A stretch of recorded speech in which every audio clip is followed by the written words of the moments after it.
sometimes low moments when you won't want to get out of bed. You just want to stay there. At times you won't want to come out the house. It's hard living.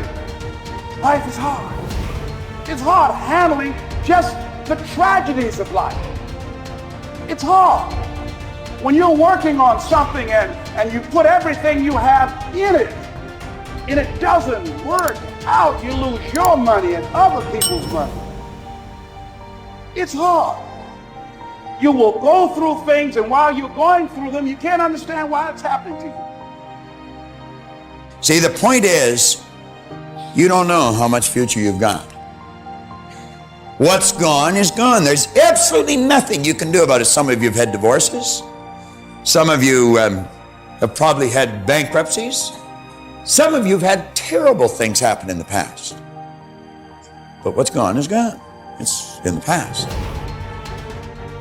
And to spend your time focusing on the past is to spend the only thing that you've got, and that's what's right here, right now, because the sand never stops running. This is all we've got. And to spend your time now thinking of what happened there is making absolute certain that the future is going to be the same as the past. Now, I don't suppose many of us spend a lot of time thinking about that, but a lot of us spend a lot of time making that error. Now you can either accept that or you can get to work. That's all it is.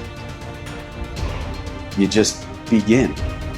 You do the math. You solve one problem, and you solve the next one.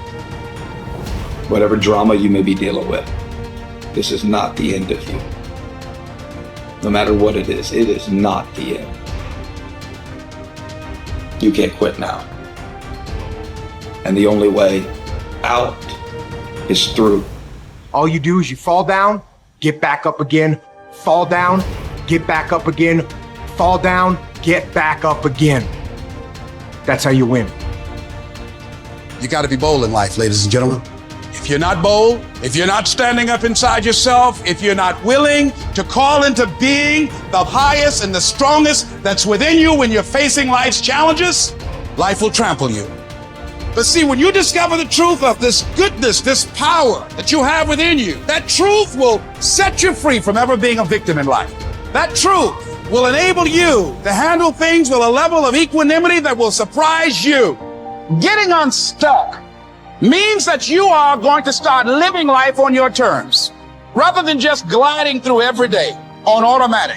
That you have a special power within, that you know that things are going to get better for you. You know that you can handle this. And because you want some different kind of results in your life, you've got to decide that I'm going to go all out.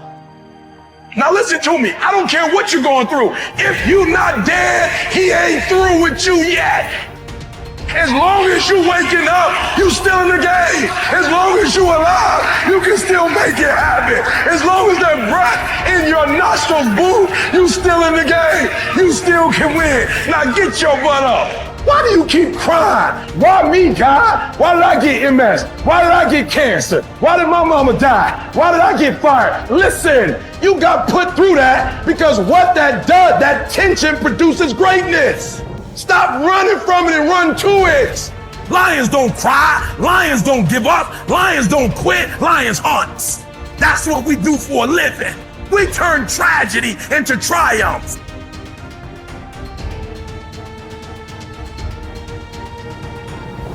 You'll never obtain any substantial measure of material wealth if you insist upon living your life as if you are looking back through your rearview mirror on your automobile. Nevertheless, it seems to be a very common error which many people have turned into a habit. Let the dead bury the dead. Let it go. I don't care how bad it was, let it go. 5 years from now, 10 years from now, when you look back in retrospect at that terrible thing that's happened, you're going to find it was probably one of the best things that ever happened to you. Advancement of all kinds is preceded by a crisis. The greater the crisis, the greater the opportunity for advancement. Or you could put it another way. You could say, out of all confusion comes order, a higher degree of order than that which existed prior to the confusion. Because you see, the confusion was a learning state. Remember, I was pointing out that business is fun.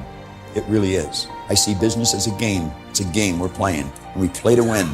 And when we're winning, we're having fun. And when we're losing, we're learning. Let's treat both of the experiences exactly the same. They're learning experiences. Now we say, remember the old adage which says, let the dead bury the dead. Stop looking back on your life and worrying about the things which have already occurred and which you can no longer alter.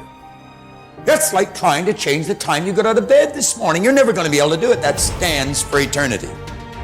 You cannot go back and change it, since you cannot let it go. Pursuing that kind of mental activity will never lead to anything worthwhile, any worthwhile accomplishment in your life. You should understand, moreover, that all accomplishments in your life, you should understand, moreover, that all of the great achievers of the past have been visionary figures. They did with their life what, like Scott was saying, he does with his music. He heard it in here. They see their life in here. They're building visions of a great future. We've got a vision of a great company. We've already got a great company. We want a better one. We serve a lot of people. We want to serve more. And as we do, we receive greater rewards. Because we receive greater rewards, we become more comfortable, more creative, we can provide more service. It's a beautiful cycle that we're in. Looking into the past is a self-doom fulfilling cycle. You just keep getting it worse, worse, worse. We've all done it, so we know what it's like. These visionary figures were men and women who projected into the future, and they did not belabor over things which had already passed. They thought of what could be rather than what already was, and then they moved themselves into action to bring these things into fruition. If there were tips for success, everybody would have been successful. There are no tips for success. Only those who are not so successful, or those who are not successful, think somewhere if you read 10 points in a book, you're going to be successful. We need to understand this.